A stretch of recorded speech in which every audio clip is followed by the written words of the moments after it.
Next, I have the honor of introducing our first speaker this evening, Senator Evan Bayh from Indiana.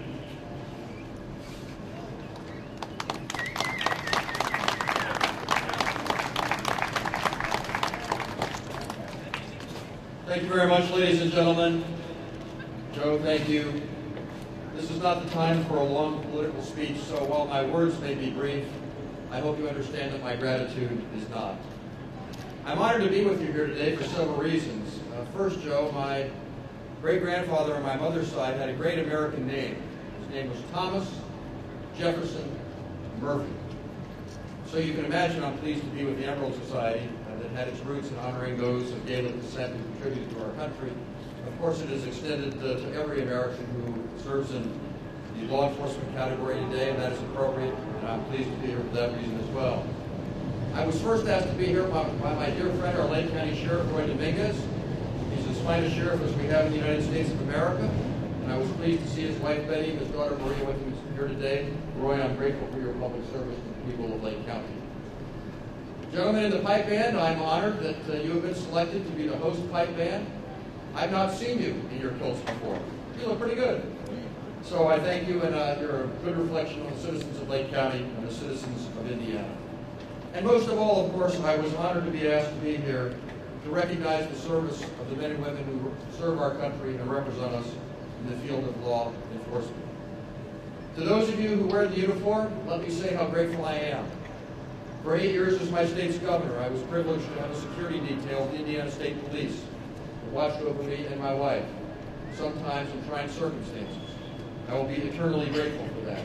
I became good friends with the men of my detail. I still am.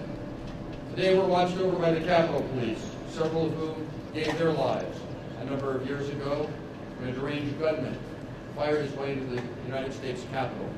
I'm grateful for their service as well. And to all of you who protect more than 300 million Americans each and every day, who all too often take your service for granted, let me take this opportunity to say how thankful we are. To those of you who've lost loved ones, including 2 families from my own state, the family of Trooper Daniel Roy Barrett, and the family of Deputy Sheriff Sarah Halip Jones from Monroe County, let me say how grieved I am by your loss. You are in our hearts today. You will be in our prayers always. And perhaps the best memorial that we can make to your loved ones lost is to try and incorporate in our own lives the values which they incorporated in theirs. Selflessness, heroism, and dedication to public service. If those of us who are still here do that, then your loved ones will really not have perished, but will live on in each of us.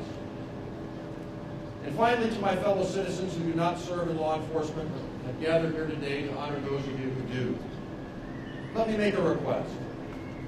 Let us not wait until there is a 9/11 to thank those who serve in law enforcement or firefighters for their service to our community. Let us not wait for memorials like this when we gather to honor those who've given their lives to say thank you. Let us do it each and every day, in the quiet moments, in the course of everyday life. Let us let our law enforcement officers know how much they mean to us, because without them we would not be able to enjoy the great blessings and liberties of this country. In closing, let me recount some words that were said at the memorial for Eleanor Roosevelt.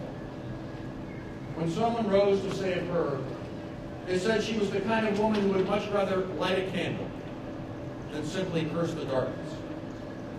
Each of you who serve our country in law enforcement light candles of hope every day for the citizens of our country. And for that, we will be eternally grateful, as I am for being allowed to say a few brief words today. Thank you, and may God bless you.